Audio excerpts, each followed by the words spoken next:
allergic to the dogs, but I take my pills and it seems to cover it.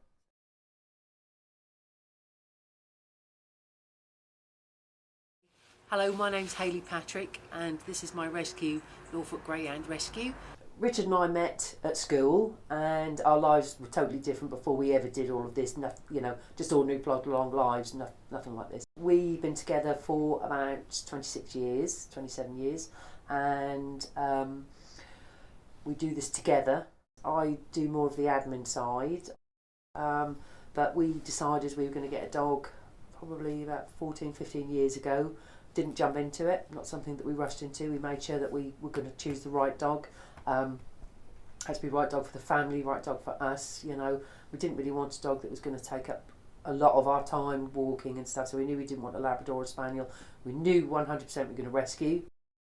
Richard desperately wanted a Greyhound, and at that time I didn't like Greyhounds at all. They weren't for me, but we put a lot of thought into it. We've done our research, as everybody should do when they get a dog.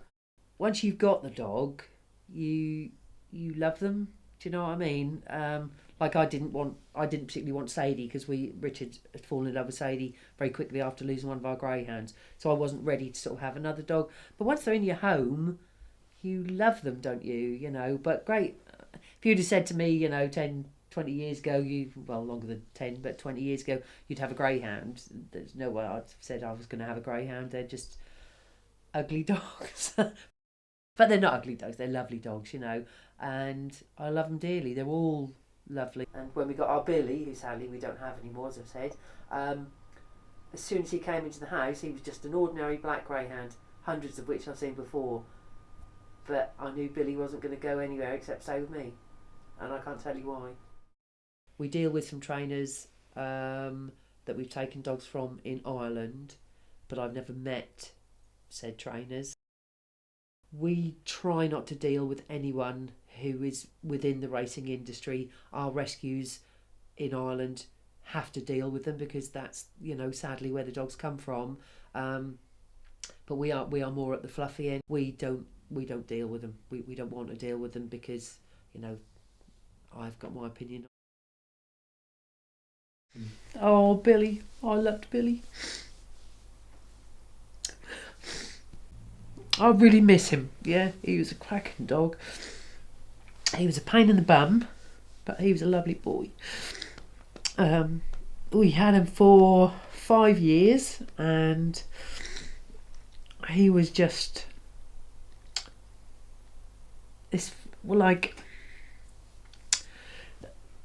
people say you get your heart dog, and he was mine. He was everything. He was a bit more precious than my kids even, if you like, do you know what I mean?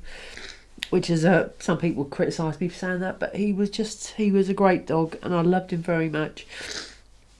And when he came, he was 8 when we got him and he was 13 and a half when we lost him.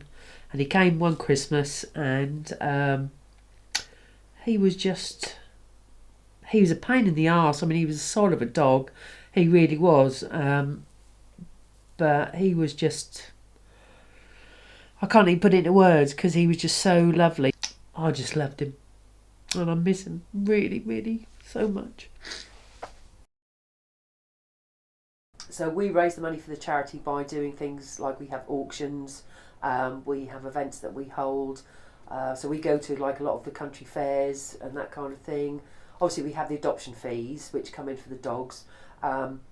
We probably make maybe £20-25 out of the adoption fee.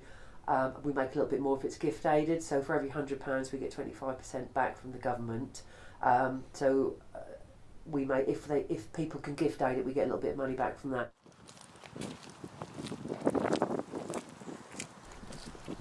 Our life before we did this was just normal and boring, and now it's not normal and boring, and it takes up every waking hour of our day. And you do have to love it to want to do it. It's not something you can do and just think, oh, well, I'll just do that, for a couple of hours a day. It does take up your whole world. But we love doing it, so that's why we do it. We don't get paid and we do love doing it. Yeah.